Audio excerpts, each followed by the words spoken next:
Things are going to start happening to me now. You've done all the reading. You're a scholar, you're a professor. You've done all the reading. You've done the intellectual heavy lifting. More or less, eat shit and die. You wouldn't know a fact if it begged you all night long. Want to like, give the wrong impression because I am very high. Ran up behind him with a hatchet. Smash, smash, smash. Yeah. Care. I'm a libertarian. What I'm getting is, Did you vote for Joe Jorgensen or Trump? Who? Joe Jorgensen. That was the perfect answer. Thank you. That was...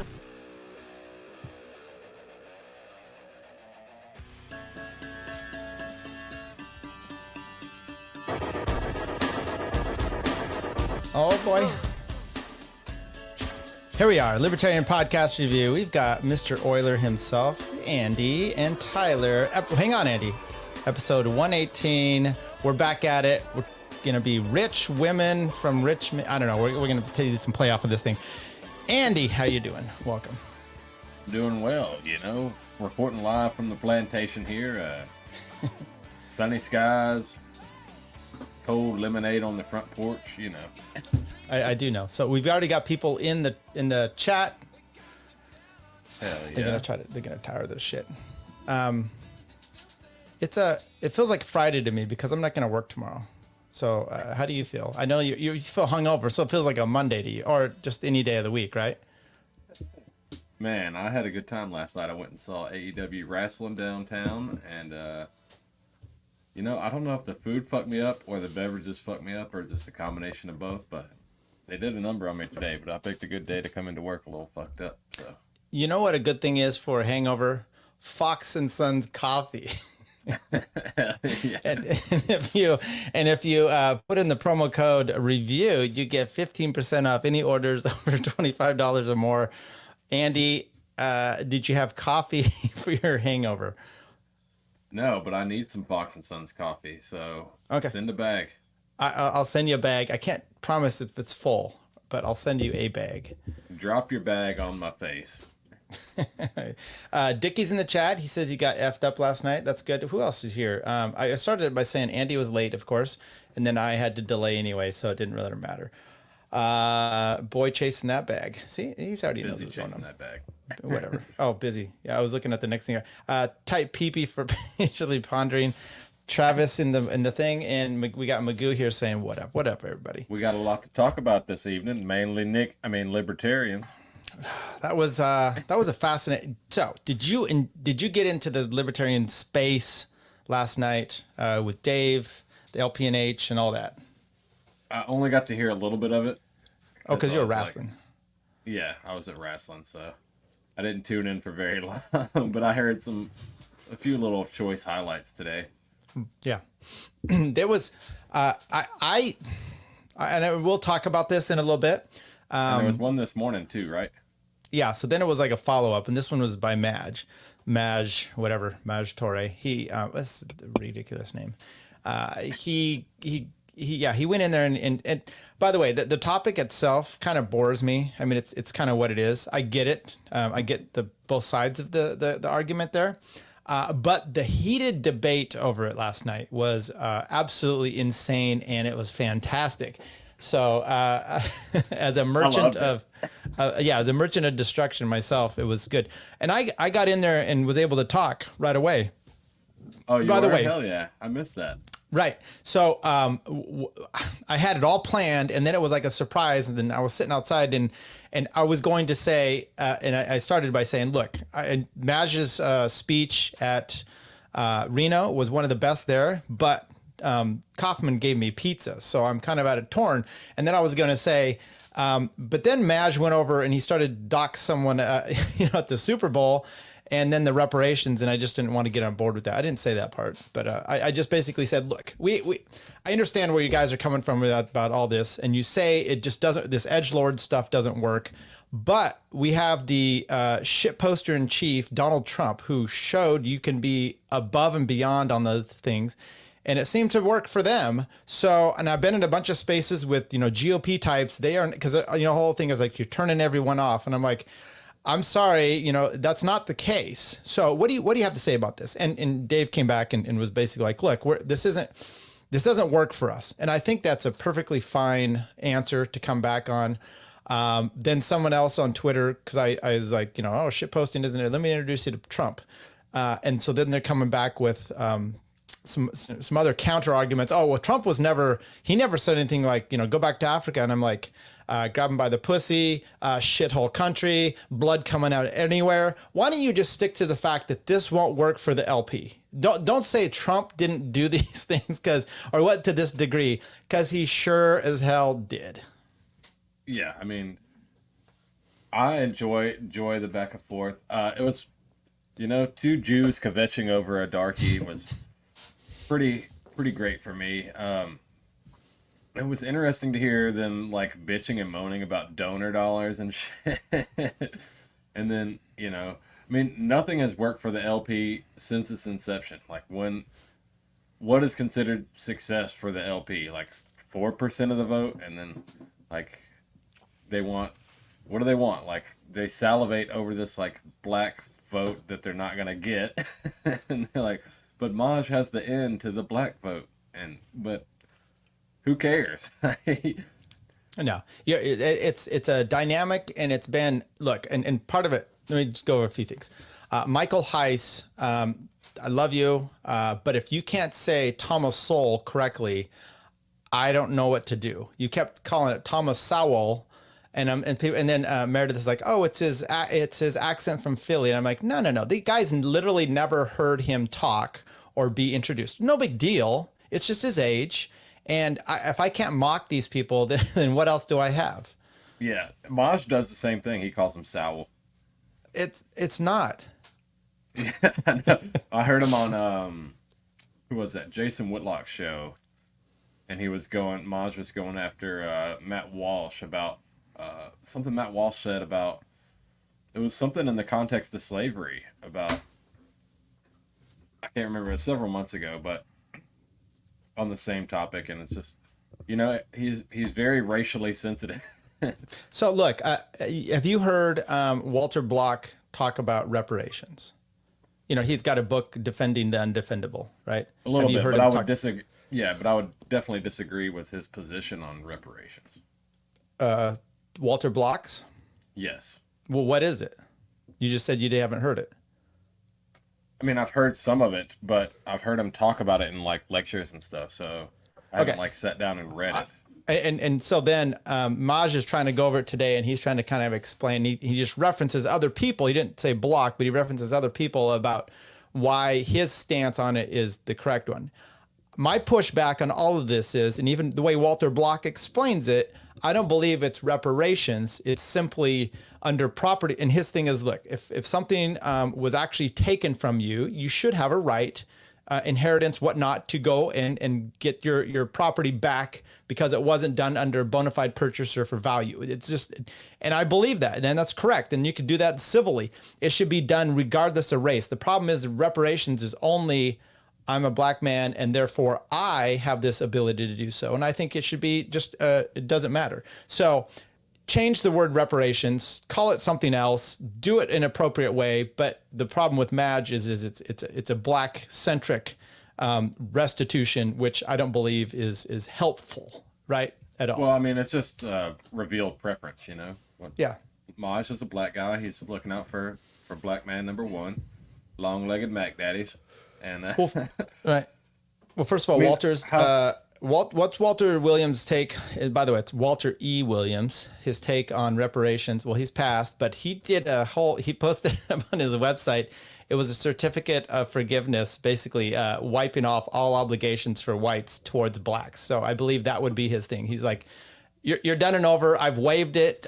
Go on about your lives. You're done. Yeah, Soul and Walter Williams aren't on the reparations train. As far as I know, I mean, you can start trying to untie the Gordian knot that is, you know, the history of state oppression and repaying restitution to everyone, or you can just move on. Right. I mean, there's all, look, I don't want to really get into all of that. Here's a problem I did have. One, Dave is very good at what he does. You may not agree with his summation or his results, but he's very good. And even when he gets heated, he's very good at stating his points.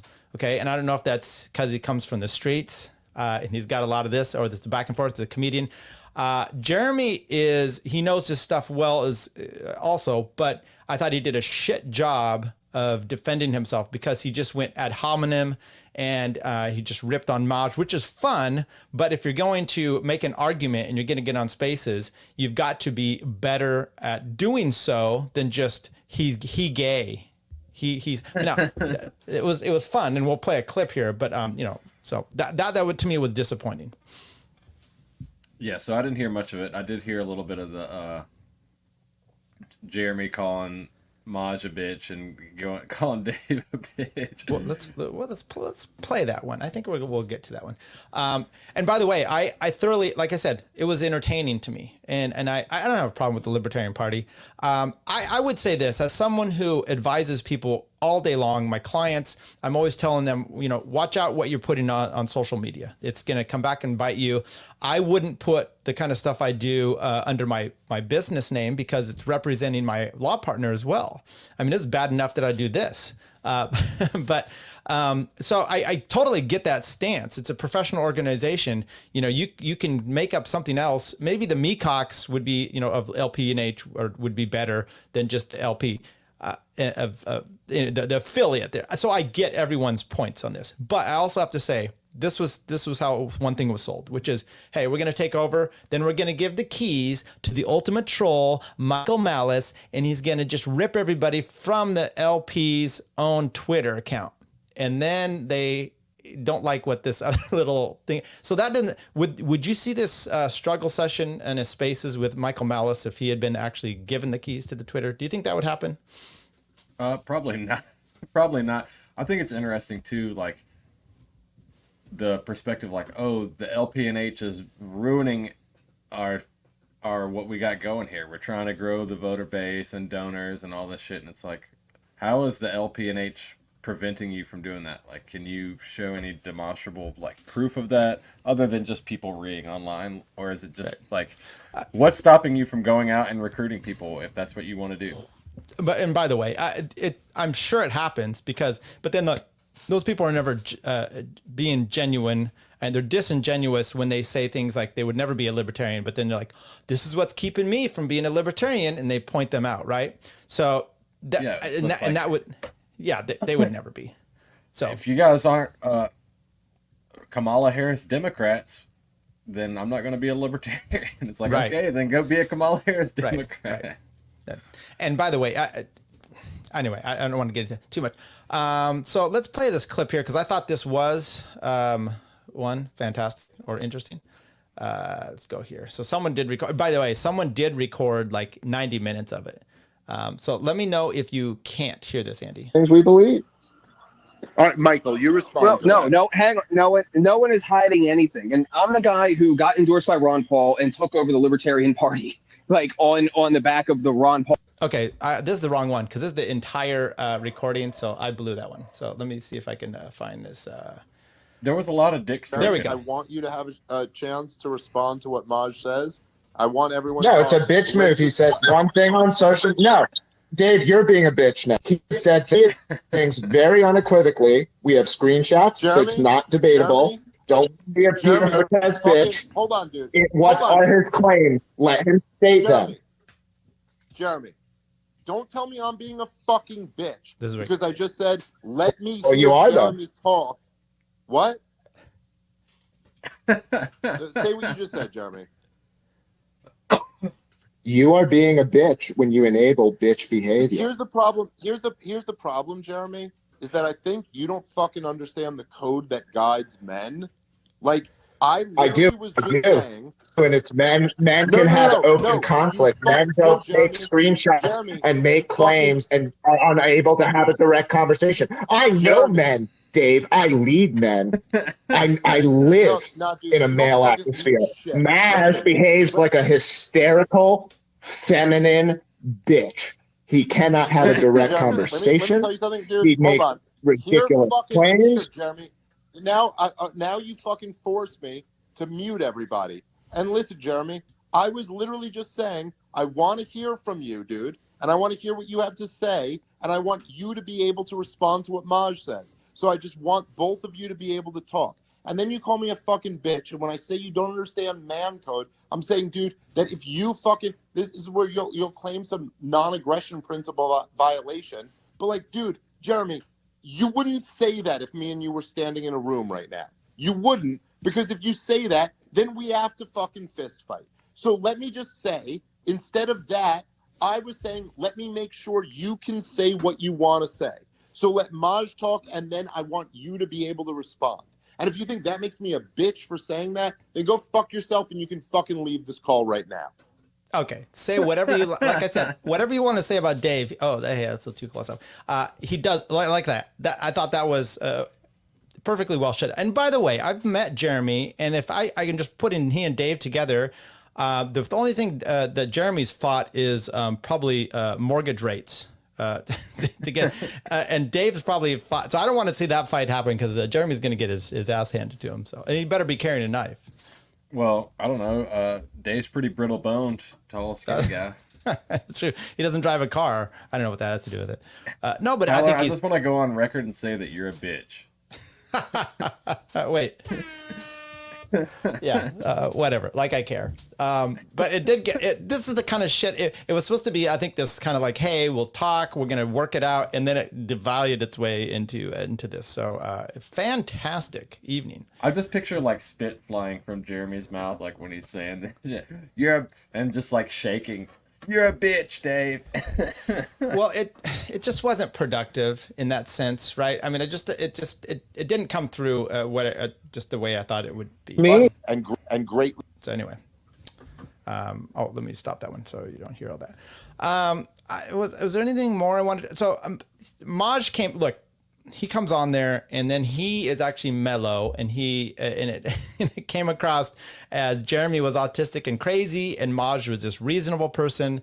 So it's part of the optics of being able to do this, right? And I know Jeremy's been in court, he's been whatever, he's had attorneys do whatever stuff, he's been high profile. It was just disappointing to me to see, and the only one that was good and rational on that other side was Reed Coverdale. He did a good job. Yeah, I'll have to go back and listen to some more of it. Right. It's interesting. I think there was some shots across the bow, right, about Clint being the most influential podcaster or whatever. But, I mean, all this comes down to, like, optics cucking, right? Like, do you care about optics? Like, these people, progressives hate you. They're going to call you a racist anyways. Who fucking cares? Like, is it that big of a deal? You're really trying to win.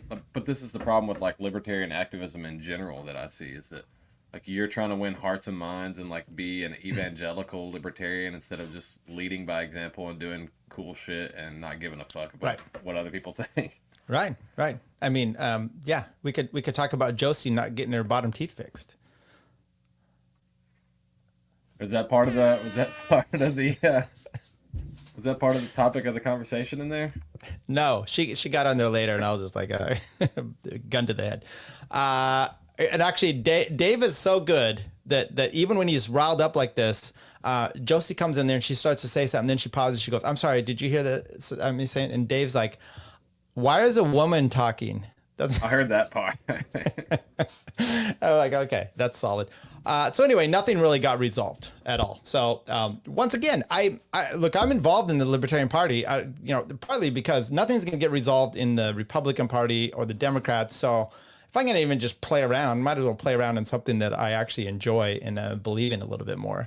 And it's a little bit more fun, right? You could get a little bit more notoriety than you can in the other ones. I'm not some sort of look to be a Republican. You've got to be like former CIA something, Jack Posobiec, total cuck, or you've got to be like some sort of minority that's come out of the woodwork. Dave Rubin, Ramaswamy, or someone Thomas Sowell, but he's at least legit. I don't know. So what do you got to say about that?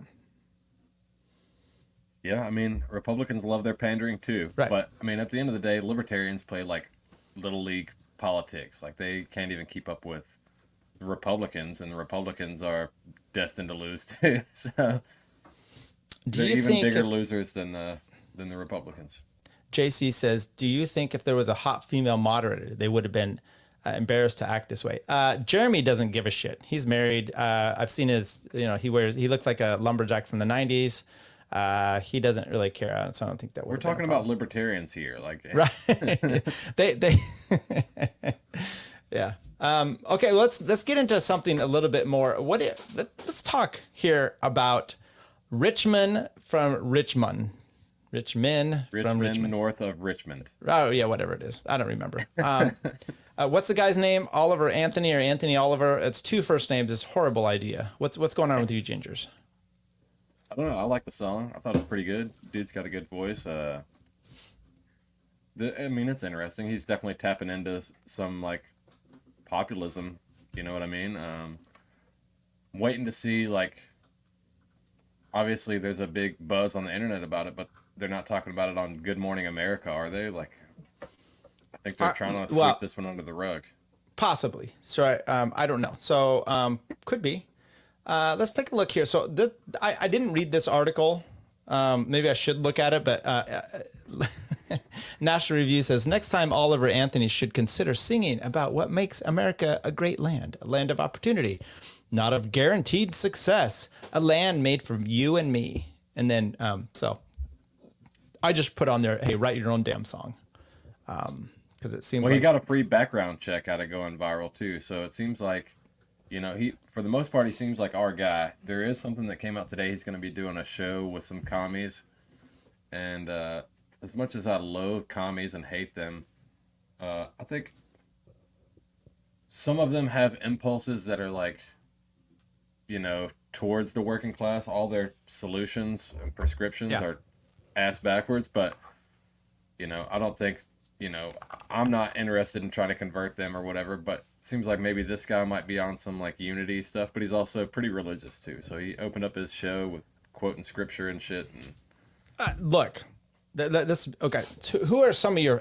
I know you like country, but there's got to be singers or groups you like that when you find out their politics, you go, ugh, right? Or maybe you find out the politics and you go, oh, cool. Morgan Wallen. I mean, he's raping like 15-year-old girls right and left. You probably did I say it on? He's very. Well, then why isn't he the LP nominee? He's coming on. So my point is, let's just talk about music. This happens. Look, Toad is a great guy in our group chat to have a conflict with. He's got an idea about something, and you can't deviate from it. And when you do, it breaks his brain. Music is one of those, right? And I'm very open in this. I'm like, music is so personal. You can like some ridiculous music for some reason. The Pina Colada song. Rupert Holmes. I love that song. It's the dumbest song ever, but it's a catchy tune, and I remember it from when I was a kid. And it's just, so anyway, there's music, and music speaks to you personally. When I first heard this song, I didn't really care about the lyrics. I was like, there's a catch in there with some of the way that the tune is, and I was just like Old Soul. I like that caught me as far as words go, but my wife was really good on lyrics. She can like do karaoke, like whatever. She's perfect with it. I don't know the lyrics. I just know who wrote the songs, and I like catchy tunes. And this was a tune that I really enjoyed, like right away. It just caught me. I was like, this is good. I solid from a music point of view. And I love all those reaction videos, and it's a bunch of black guys going and hearing this, and you're like, oh, they're going to hate him because he's white. No, they're like loving it. Why? Because they just care about the music. That's all it is. And I love the niche black guy reaction videos on YouTube. There's a huge...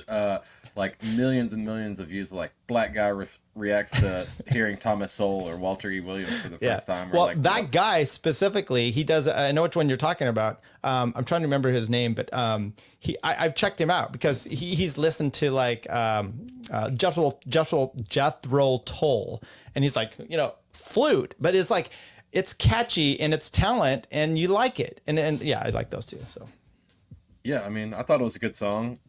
I mean, this is like my kind of music that I'm into. A good friend of mine I grew up with is Job Travis. Benjamin Todd is in Lost Dog Street Band, and it's like pretty similar stuff. 10 or 15 years ago, Americana stuff was kind of blowing up.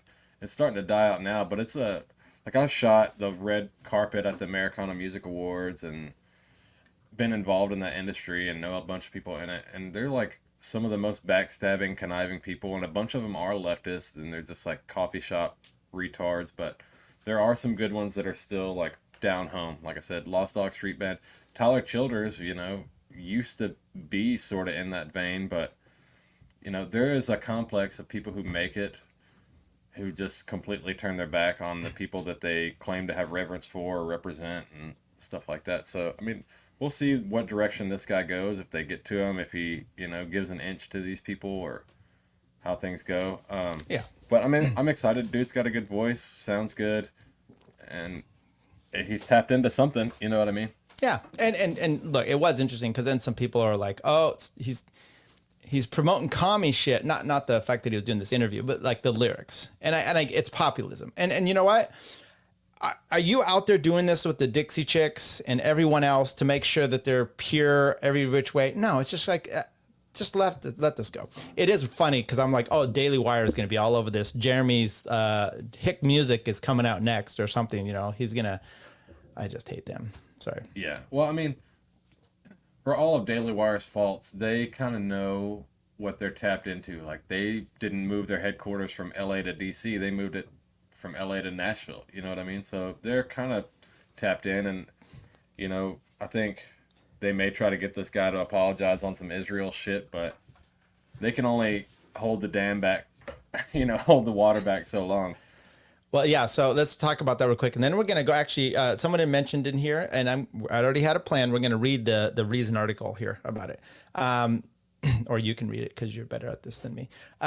But someone found his playlist, and they're like, Truther. But then you look through the Truther stuff, and it's just news clips of like actual like dancing Israelis. It's like an ABC news report about it. It was like, yeah. Okay, what's your point? He likes he liked ABC? I don't know. Yeah, and another thing is too, like, I understand anytime we get like a pop culture figure that we think may be on our side, the right-wing skepticism, like, it sends off alarm bells, and I totally get that. Like, so many of these people turned out to be like Pied Pipers and just subversive.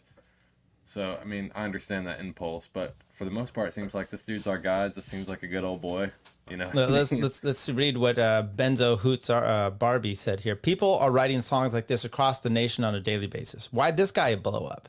He's an op. It's an op. That's what she said. And you know what? That's such a cop out for libertarian. I don't know. You've been hanging around Toad too much here. And then the reason I say bullshit is because this was a decent tune. This wasn't. This wasn't. If they're writing songs this good and they sound that good, then they should be blowing up. I mean, yeah, they would be doing it if they could, but they're not. So right. I don't believe. You look back at the days of how music was done. I just saw this whole thing about Loverboy. I don't know if you know who that group was. But one of their songs it went pretty high, but it didn't blow up completely because there was an issue with how the music was being, out to DJs. I mean, it was so structured about getting your music. You sign with a label, then that label has people that pay money to DJs and radio stations to get your music. It's not totally like that anymore. Pay to play. Yeah. Now you can just throw up a song and people like it. And it's hard to have this happen. So somehow, we're as a black pilled Barbie going on here. It's just called Hooters Barbie. I sure as hell did. So the original uploader of the video was like a Radio West Virginia something. And I mean, it was shot well and it sounded well. I mean, it was well produced, and it seemed like somebody was kind of tuned into what this guy was doing already. Yeah. So, there's this guy. It's similar people. If you look at that guy's website, because I thought first it was his website, but it wasn't. And he's got another song on there. And then there's other people. So it's a bunch of West Virginian. Hey, what's up, Emma? Bunch of West Virginia talent. Kind of. Sometimes they're all in the same spot. So I think this isn't Anthony's land, as an example. I don't think that's his property that he's recording on. I think it's this guy's property.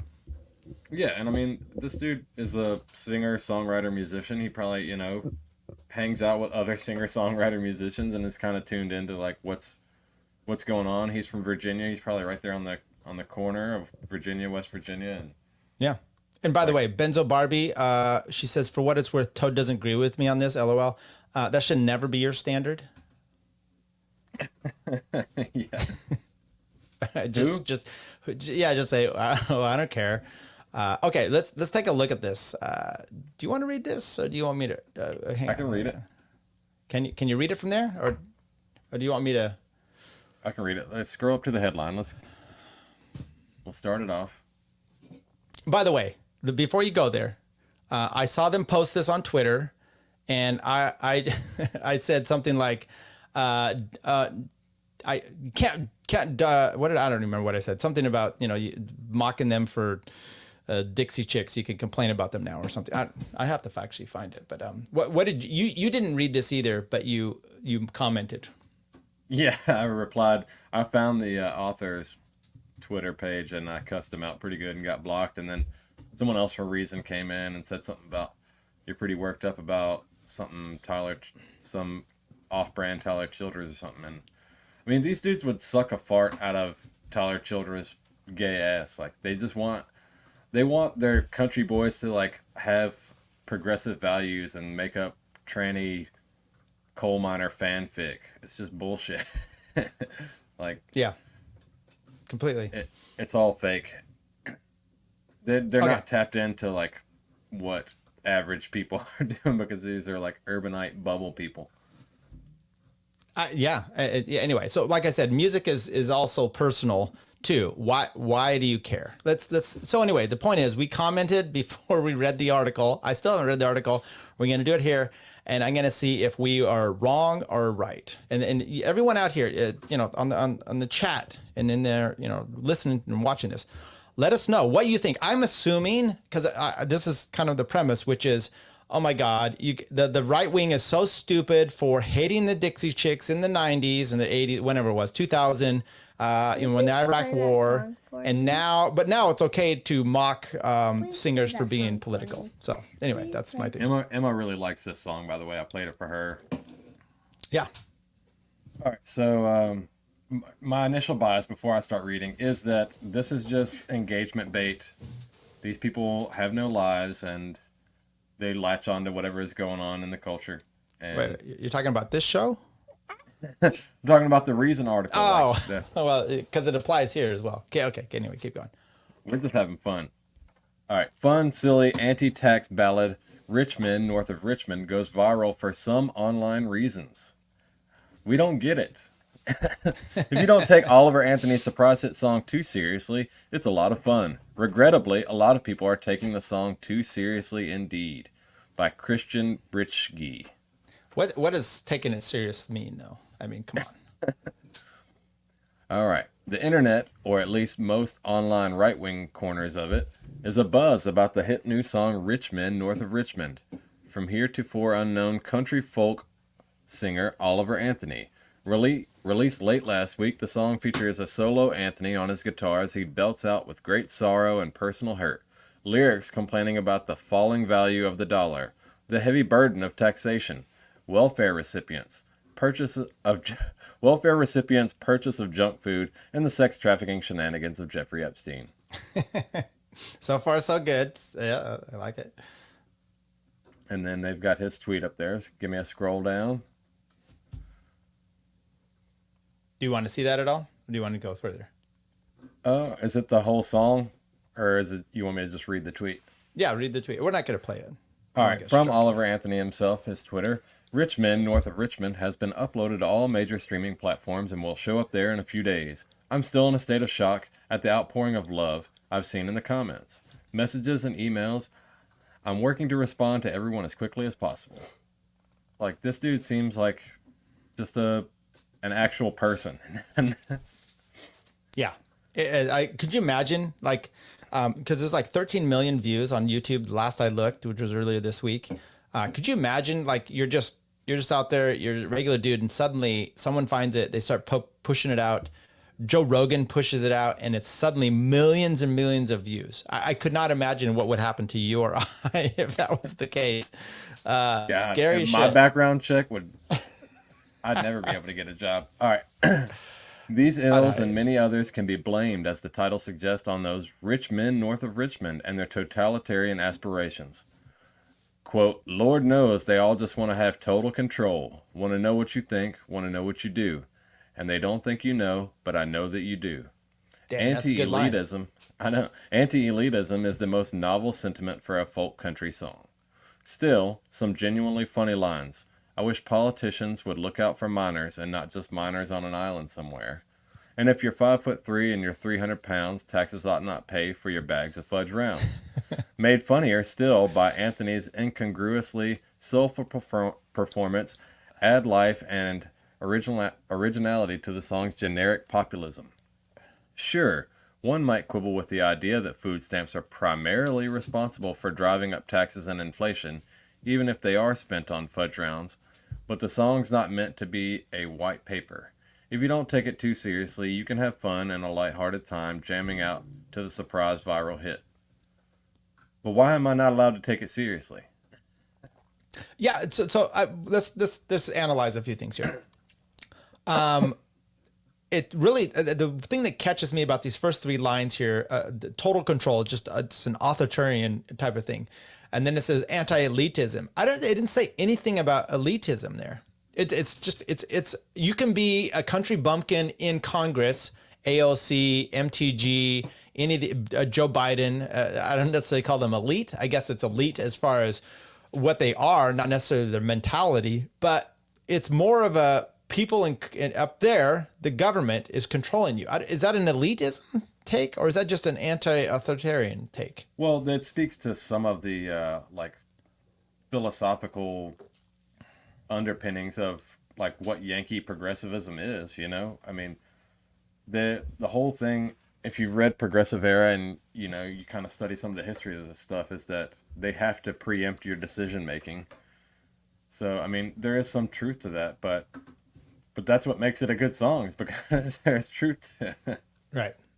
Okay. And then the last thing I want to say here is funny lines, you know, like these are good lines, but it doesn't talk about, is he saying that this is what's driving inflation? Or is he just saying, I wish politicians didn't give such a shit about all this welfare stuff and looked out for the little guy, right? And for me, I mean, this is what's great. You ever go and you hear a song, you're like, oh, I want to know what that's all about. And you're like, you know, what's it mean? And there's all kinds of things. It's going to be stupid, but the song Yellow by Coldplay, people have had all kinds of interpretations. And then they've asked, what is his name, Chris Martin or whatever. And he's like, I don't know. It meant nothing. It was a color. And it literally meant nothing. So you have philosophical issues about this. And the person that penned it is like, I don't give a shit. Anyway, go ahead. Oh, I was going to say that, you know, if you're a hardworking 9-to-5 guy and you're paying taxes and you're struggling to make ends meet and they're hitting you from both ends with inflation and taxation, and you see somebody who's living on the dole, eating fudge rounds and obese, you're probably not going to take too kindly to that person, because you're like, my taxes go to pay for this? Like, of course, it's going to create animosity between you. Right. I mean, think of the COVID stuff where they're getting, you know, all kinds of money thrown. Or even now, it's like Ukraine. They're just over there partying. I see all those pictures, those girls in bikinis. They're getting billions of dollars. Get that bag. Anyway, go ahead. Keep reading from Regrettably. Regrettably, people have begun to take the song much too seriously indeed. Rolling Stone notes that the song has been a hit with much of the online right, which has treated the song as this generation's ballad for the forgotten man. Conservative personality Matt Walsh praised it for supposedly injecting some flesh and blood beauty into this sterile world. Quote, the main reason this song resonates with so many people isn't political. It's because the song is raw and authentic. We are suffocated by artificiality, he wrote on X, formerly Twitter. Okay, so two things there. Okay, maybe I'm misunderstanding your whole article here, but it looks like to me, I mean, look, he takes on the left and the right of like saying this is it's the most horrible thing ever, or it's the ballad of our times, right? It's our battle cry, which I could see Matt Walsh doing because stupid. Anyway, go ahead. Well, Matt Walsh somehow is on the right side of this, despite him being like an urbanite cuck, like LARPing as a man. you know what it is? It's what did I just see today? And I love the guy. It's Pat Gray, the Blaze, Pat and Stu, and whatever. He put out something. I'm trying to remember what it is, but it was something about being unpatriotic for something. And I'm like, this is exactly what the left was saying about you at one point. So it's all dependent, and it's kind of a grift, right? It's easy to say, to point it to your audience, oh, they're unpatriotic or whatever it is. And that's what Matt Walsh, he just stumbles into the right thing here. It just happens to be something that he's okay with. But if you push him too much, it is a Southerner. Yeah, and he's got dancing Israeli videos, so we know who cuts his checks. Right. How soon until Daily Wire goes, whoa, he was a ginger. We should have known all along. Okay. Yeah, until he's like, Judeo what? No, I'm just a Christian. Okay. What is this, Matt Walsh? Do you want to read that? It's just what I just read. It's his tweet that they quoted from. Okay, over at the Federalist, Samuel Mongold Linnet describes the song as a haunting, bittersweet lamentation for an America that existed not too long ago, but may never exist again, and one that, quote, depicts a deep yearning to return to a version of America in which people are not plagued by existential, economic, and cultural woes every moment of the day. The Love Fest is not an exclusively right-wing affair either. Senator Chris Murphy, Democrat of Connecticut, sees within the lyrics a, quote, path to realignment. Now that rural voters' hearts have been laid bare by the song, they can be won back over to progressive politics. Oh, God. Okay, I don't know if you want to read that tweet. Chris Murphy, Connecticut. I think progressives should listen to this in part because it's just a good tune. B, but also because it shows the path of realignment. Anthony sings about the soullessness of work, shit wages, and the power of the elites. All problems the left has better solutions to than the right. Okay. This shit's such a joke. I wish we had right-wingers in DC. There's like maybe one or two. All right. Back to the article. Perhaps this reaction is what one might expect for a song with lyrics that are themselves a little too online, whatever that means. I don't know. Nevertheless, people need to get a grip. Contra Walsh, the right-wing meme politics running through the lyrics is exactly why the song resonates with people. If the song were instead an authentic recounting of getting drunk or being unemployed, the track probably would have gotten about as much attention as Anthony's earlier releases. But it's like, these guys don't understand they're like making a counterfactual. They're making their own counterfactuals. All right. Sad country explain songs. What you mean by that. So, like, what would have happened if he just wrote about getting drunk? It's like, you don't know that, because dude's got a great voice. Like, you never know when somebody's going to pop, you know what I mean? When their time is, especially for a talented musician or artist, like, what is going to be their break? You know, yeah, if this song wouldn't have done it, what would have? Probably nothing. What's so stupid is, have you ever heard of this guy? He's called the Professor of Rock. It's got a really big YouTube. So what he does, it's like usually 30 minutes. He talks to everybody. He's interviewed like everybody. He's basically my age, 50. And so a lot of the stuff he does, but he'll break down sometimes why a song went, he calls it lightning in a bottle rather than one-hit wonders. But sometimes it's just songs about little things that happen. And it's like a little quirk happen. A great example, I'm trying to remember the song he was just talking about where, I think it was a Cure, where it was Friday, I'm in love, that song, which was a big hit. But he accidentally sped it up when they were doing some playback, which changed the key it was in, and it changed the entire song from kind of being dark Cure-like to a poppy song. And just a happenstance. Things just happen sometimes, right? And weird things do. And this guy just happened to have, a great voice, be out in the country, and singing a song that resonates at this time. And then as Barbie would say in here, he's an op. So the CIA. Yeah, I wonder what reason is arguing, like, what the point of this article is for, to like, oh, actually don't write about don't make music that's topical and resonates with the current time. Like, just write about bullshit that no one cares about and stay nobody forever. because we're Reason Magazine.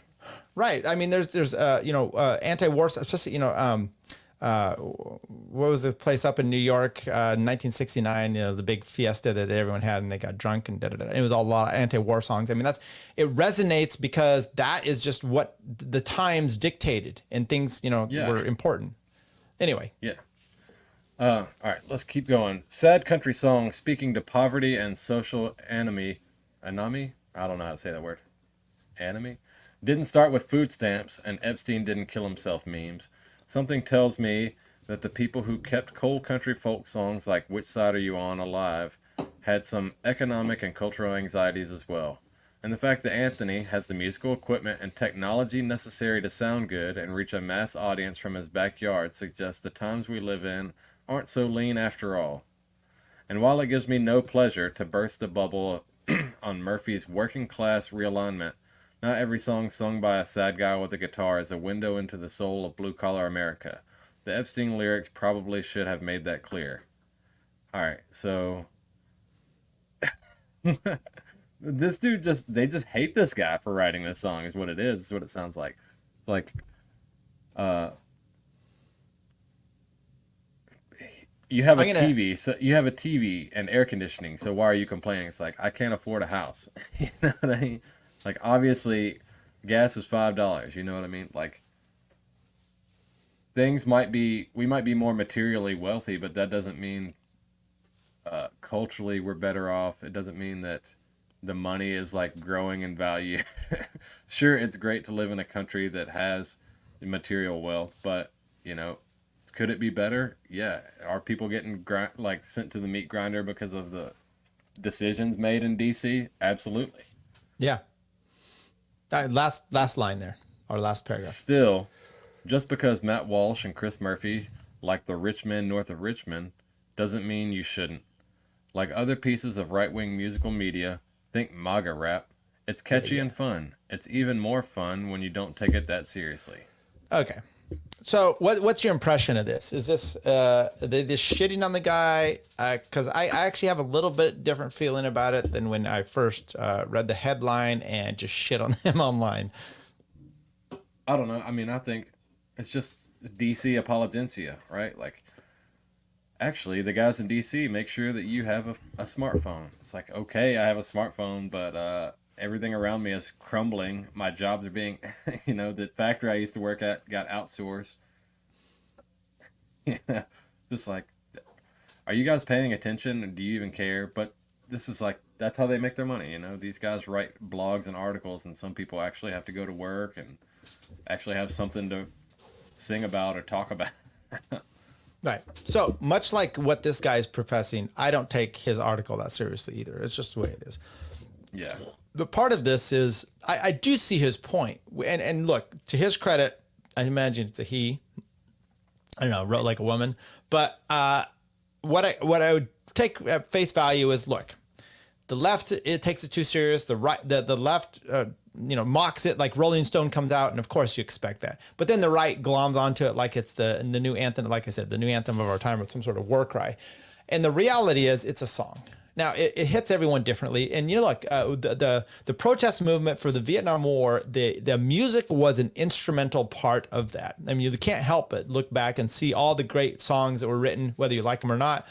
But there's good songs in there. And then you see, like, the right can't do that. They can't duplicate that. So when they do get a guy that suddenly is kind of on their side and he writes something, it reminds me of you get a comedian that's half-assed, and the right loves them. They think it's the funniest thing ever. And you're like, no, it's not. Or, oh, we're going to put out a movie, right?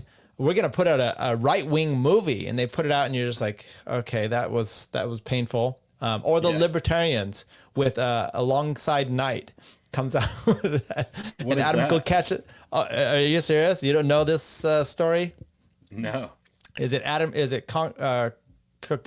Samuel Conkin? I don't know. It was a good book. It was a good story. And then they decided to make it into a movie, and they did. And Kevin Sorbo played I think is his name, played the main part in there. Hercules.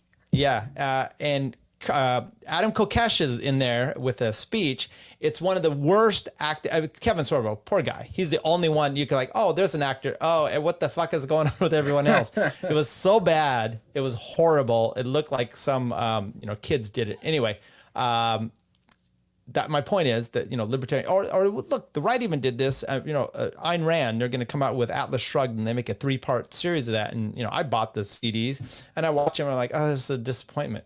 This is a disappointment. Anyway, just tell me. Or as Magoo says, everything Jack Lloyd does. All right. Yeah, I mean, I thought it was a good song. But this is my kind of music anyways, and it's weird to see like people who would generally shit on this music pretending to like it, and then people who are on the right wing who are skeptical and think it's op, or like think it's the best thing since sliced bread. But I mean, I think it's good. It kind of captures the moment of where we're at now, and definitely populist vibes going through the song, and it's cool. Yeah, I agree. Once again, I listened to it, and lyrics aside, I thought the tune was catchy. I loved his voice. He did a really good job. The downfall is he's a redhead. I mean, what are you gonna do? So it feels like it's coming from the devil. The South is going to do it again, Tyler. I'll tell you that much. All right. 50 minutes in here. What about, let's you got anything else? I have this, let me maybe put it out to everyone or you, Andy. We've got this animal control police officer citing this guy for having dogs, and she's dog shit. There's a little video of that. We have this other cop shooting thing. I don't know if you saw that in the group chat. The cop shooting this Syrian guy. We could go over that. What else we have? We have Biden sniffing or telling kids, I want to say one thing to your kids. I know you're really great ice cream place around here, and Daddy owes you. So talk to me afterwards. I don't know. We can play that clip. I like that the veil is so completely lifted. Like 4 more years of Biden. Fuck it. Why not? Like, and after him, we need Fetterman and Lightfoot. What do you think of all the indictments? All the well, like, I don't know a whole lot about what's going on. So I've been kind of just focused on my new job and really been enjoying that. But obviously the left is going to make a martyr out of Trump. I don't know how much steam Trump still has left in the tank. I mean, they're born to lose at this point, right? I mean, mail-in voting is here to stay, at least for the time being. There's no real major challenges to it. But, I mean, they're making them basically the de facto front runner. And I don't know. I mean, I think it's all just bullshit, right? Like, it's fucking just political. I haven't looked at them in detail, but every single one of them is so flimsy in the way that they kind of bootstrap an indictment onto a flimsy law that it's narrowly connected. The same arguments could literally be that everything they're doing to him is election interference. It's voter fraud by what they're doing, right? It's almost the exact argument of how flimsy that is. You can say that them bringing charges against him is exactly that. It's the same mentality. So I'm just not I mean, I don't know. I saw one of these, I don't know, Charlie Kirk or one of these losers out there like doing a GoFundMe for one of these people that were associated with Trump. The bad part is like his attorneys are being indicted with this too. And I'm mixed. It's like, oh, well, it's an attorney being indicted, but it's also like, okay, well, if that's like saying, okay, Andy gets knocked, he comes down with a charge for whatever, some criminal charge. And just by simply getting an attorney to defend him, you're then implicated. I mean, that's stupid. That's kind of what they're doing. Yeah, but it's pure political theater, right? Like, this is a huge grift for both the left and the right. Like, this is just driving donor dollars, and whipping up boomers who are too stupid to see it for what it really is. And I mean, that's great for them. I'm not gonna knock them. Get your bag. Right.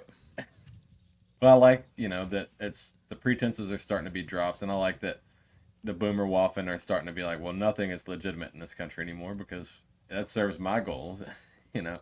Even if the left is like not, when Trump was in office, they're like, it's not legitimate president. And I'm fine with them saying that and losing their minds. But the closer we get to division and separation from each other, the better. Okay. I'm there with you. By the way, everyone, Fox and Sons coffee. Go get What do you yourself think about a coffee. Do you think this Hawaii thing? That I had clips for that. Thank you. Let's do that. Does Fox and Sons get their coffee beans from Hawaii? I don't think so, but they probably not. What if you play this? This is just it's a 3-minute video. You okay with a 3-minute video? Yeah. Okay. I don't know if you've seen this one, but this guy he's Chinese. Turn it off. He's Chinese. He's Chinese, but he speaks English. There's a lot to unpack, so try to keep up. Oh. Okay. Several wildfires have broken out on the island of Maui, creating mass devastation and destruction, most notably the town of Lahaina. This is not the people's fault, and our hearts go out to those affected. Why is Lahaina significant? It was once the capital of the Kingdom of Hawaii, prior to the forced U.S. annexation and the eventual move to Honolulu. Lahaina is filled with native property and business owners that have dug their heels in and have refused to sell their properties to conglomerates such as BlackRock, Vanguard, and Oprah. But they vote Democrat every time. Oceanfront property still owned and managed by the natives. Let's pause this real quick. So, one, all these conglomerates, and Oprah. It always cracks me up. But yeah, it's a very left island. So they're now being mistreated by everybody, I believe. Even the officials are screwing up. Biden's only getting them $700. And I don't know. Do we care about the complaints? They get what they deserve for being commie Browns. They vote Democrat over and over again. And I said a few years ago that Hawaii has a pretty strong secessionist movement, but they just bought into all the lefty propaganda. So they're going to continue to vote Democrat. And it's like the same. Shout out to the voiceover actor. Must have been hard to match it up that well. Hell yeah. Yeah, I mean, these people do this to themselves in a lot of ways. So I don't feel too much sympathy for them. Right. I get that. And look, the sympathy should be out to the people like me who like to go to Maui to vacation. Although I'll say, look, I've only been to Maui once. And we went there, my wife and I, and we decided we got to do the road to Hana or whatever it is. It's a trip around the island because everyone does it. And so we did it. And I'm like, okay, I've done it now. I never need to do this again. That is going to be interrupted if you go there. I don't think you're going to make it all the way around. It's perfectly fine for me. It's a stupid thing to do. Fuck you and your road to whatever, Hana. Okay, let's go back. How did you feel about the people of Hawaii in your trip? What'd you think about them? I tried to stick to the tourists there, Andy. All right. So you were getting pampered. Well, yeah. Stayed at a nice hotel and I'm trying to remember the name. It's over on the west side. Okay, let's keep going. So what caused this destruction? Short answer, no one knows. All government agencies, local and federal, have vehemently stated that it is unknown. However, there are two competing theories online. One, environmental. The perfect combination of a major hurricane 200 miles off the southern shore of Maui, combined with northern pressure to create mass... It's glitching out? You're glitching out. All right, it caught up. Okay. Let's keep playing it. Massive dryness and winds. Or two, diabolical. Something the conspiracy theorists call a DEW, direct energy weapon. What? I had the same response, so I started Googling. The first article that pops up when you Google Maui DEW is from Newsweek. It starts like this. The devastating wildfires in Hawaii have brought a new conspiracy theory from climate change deniers who suggest that the destruction was orchestrated by the federal government's direct energy weapons. Ugh. Anytime a propaganda media article starts with conspiracy theory by climate change deniers, makes me want to believe it more. Next article, fact-checked, false. Wait, what? I thought the facts were unknown. But how can we rule out trending theories as impossible already? Joe Biden just announced that the federal government will provide aid to those that lost their homes. That means homeowners who lost their houses and properties can now loan money from the federal government at a low interest rate. your super valuable property that is skyrocketing in value, you can now get a new mortgage courtesy of Uncle Sam. There are also countless efforts by the people to send aid and support to devastated areas. This would be great, except local residents are now saying that they are having difficulty delivering such aid and only FEMA and Red Cross aid is being allowed in. Roadblocks everywhere. No one allowed in or out. And Maui is an island surrounded by water next to one of the largest U.S. military bases.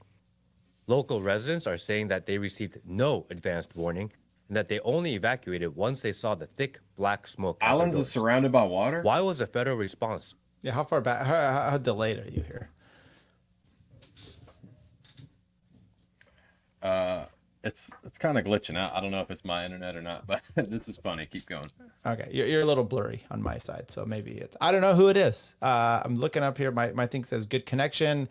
The kids aren't on the internet, so let's keep going. So slow on this. Almost matter. done. That's probably me. Waiting until the fire had overtaken this area prior to action.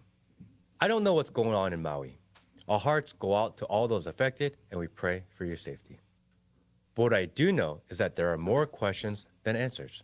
And anytime that's the case, especially when global self-interest benefits and people suffer, well, you know, conspiracy theory. Okay, I don't know. Maybe I shouldn't have played that. What's interesting there is that he does this, and then there's, I hate the words like that and all the clipping. Why can't people just do one take? And anyway. Because everybody has TikTok brain now. That's why. No, it's not live. But hey, you know what? You get what you deserve, Hawaii. Yeah. So what have you heard? I avoid a lot of these things until my wife really pushes me to the point where I have to pay attention. So that was one of these. Like, oh, okay. Okay. So there was a fire. Okay. What? I don't know. We're not in Hawaii. I don't have any friends in Hawaii right now. So what's going on? I don't know. So what do you think about it? Is it the government? I mean, if you watch Top Lobster. It was probably, all right, look, I'm glitching out real bad, so I don't know if this will go through. Can you hear me? Yeah. This is what they get for not making Dog the Bounty Hunter the king of Hawaii. All right? Some crackhead, meth, ice head, or whatever, local Hawaiian, some native Hawaiian who probably thinks he deserves, some entitled brown guy who's been told that he's entitled because he's brown, has some rightful claim to Hawaii, probably set the fire high on meth one night, and it was a big oopsie daisy. Like some of those California wildfires that are just started by homeless crackheads, you know what I mean?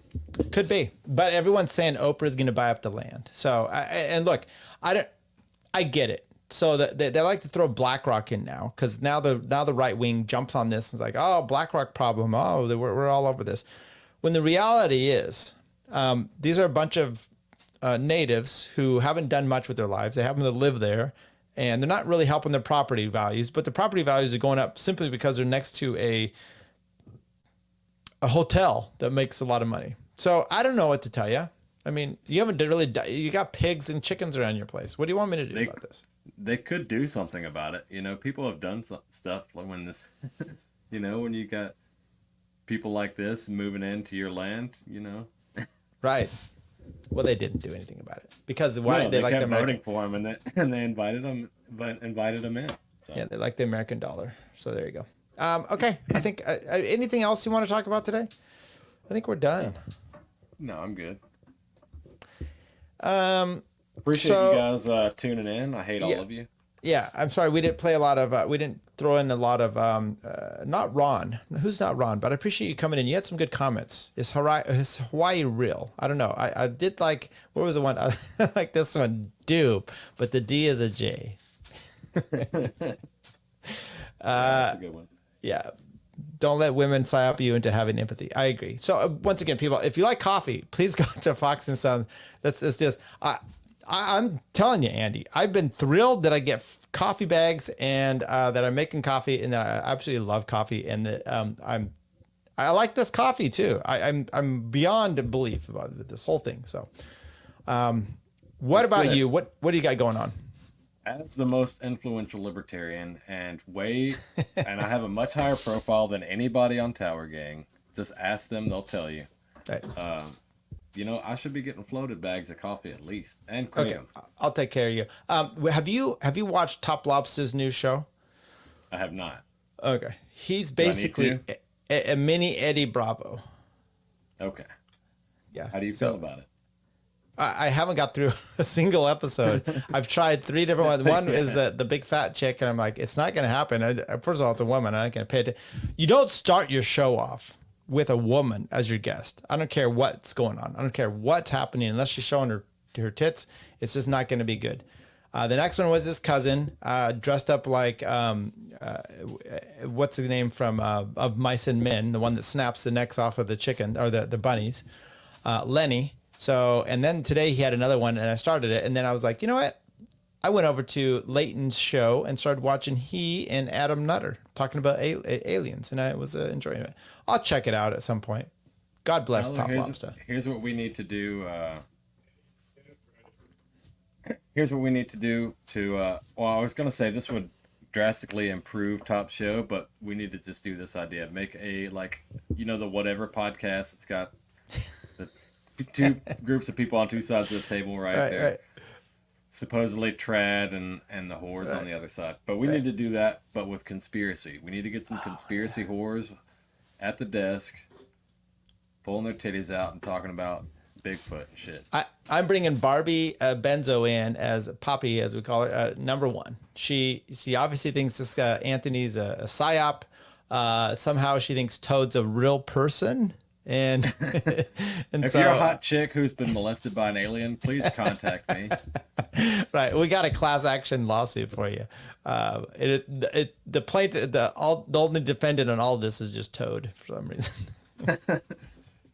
Oh hell yeah, JC. The problem with last night's Twitter Space is Andy wasn't the moderator. Yeah, I mean, it's pretty clear that none of those people, with the exception of maybe Reed, have ever done a hard day's labor. They got soft hands, you know what I mean?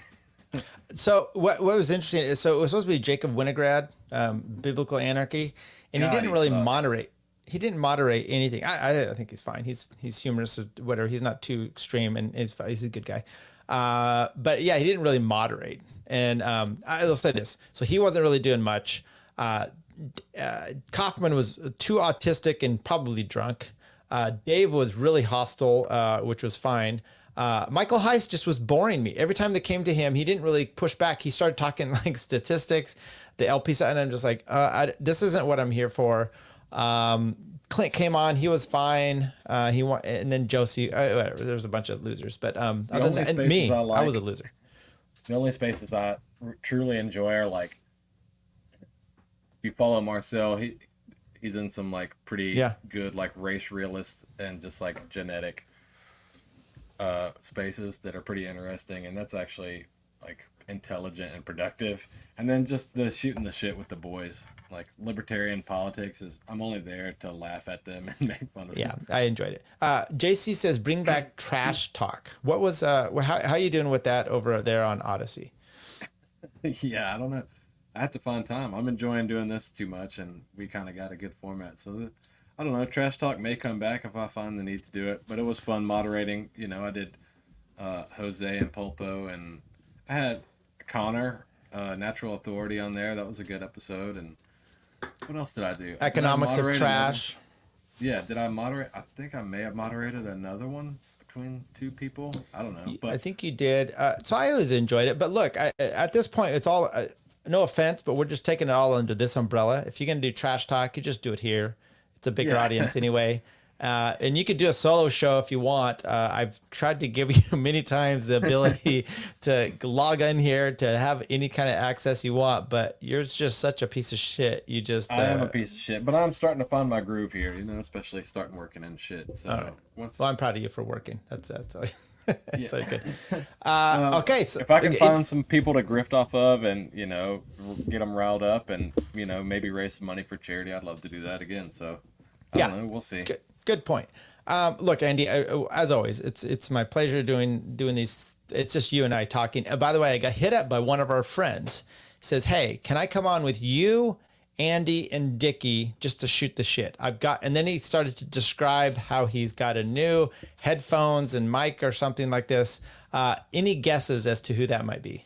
P-Nord, let's go. There you go. It's P-Nord. So I'm like, sure, why not? Well, you come on. I'll probably kick you off at some point, but yeah, absolutely. He's the only person that I know that hasn't tried to get back on Twitter. He's all over Facebook. I don't have a Facebook, so I'm immune to whatever he's got going on over there. You don't have a Facebook? I swear to God, I was following you, and it was even over there on your GoFundMe. Whom I've been talking to over there that's looking just like you. I don't know, Tyler. You better get your ducks in a row, though. Minder wanted. He wants to know how's the new job. It's great, man. Out of the garbage truck, delivering liquor main now. But in still a lot of ways, taking out the trash, dealing with trash. But it's fun. I get to interact with people. I'm not in a hot truck for 12 hours a day, so yeah. I'm in a hot truck unloading and shit. It's hard work, but no, I enjoy it and getting to learn a lot. And looks like there's going to be quite a bit of room for advancement. So. So Magoo wants to. He says, "Glad to hear P-Nord's check cleared." P-Nord says he's been working a ton. So, for all the shit that guy got, he at least is working. It took Andy a while. And by the way, I just want to reach out and say thank you to everyone that contributed to Andy's GoFundMe. Got him over to Tennessee. He's got a job now. His daughter's in school. We're very proud of you, Andy. I think you're somewhat of a drug addict. I'm not quite sure about what the status is there, but hey, there we're happy for you there. I can't afford to be a drug addict. That's the problem. I'd be an addict if I could. I bet you find a dirty needle with some substance still left in it downtown, so you gotta get this thing going. Okay, there we go. Andy, you can pitch this right here. We're gonna leave here in a second. I've said some people I think I want to have on the show. By the way, this is about podcast reviews, and go check out Lee. I don't know what his real name is. Lee Enfield, In Block Press. He's been doing a podcast. He's got 3 episodes that are free out there. Very good. I enjoy it. It's more serious stuff. He talked about guns, Russia, Ukraine stuff. So it's a little bit more serious. It's not what he did with Polpo and Steppy and those guys. So, and Bert. But I would encourage you to go check him out. We do need to have him on the show. Lee's the boy, and he's sharp cat, and he's quick. He's quick witted, and he can have fun. But he's pretty sharp and good on most things. So I fuck with Lee heavy. I'd definitely be down to have Lee on here.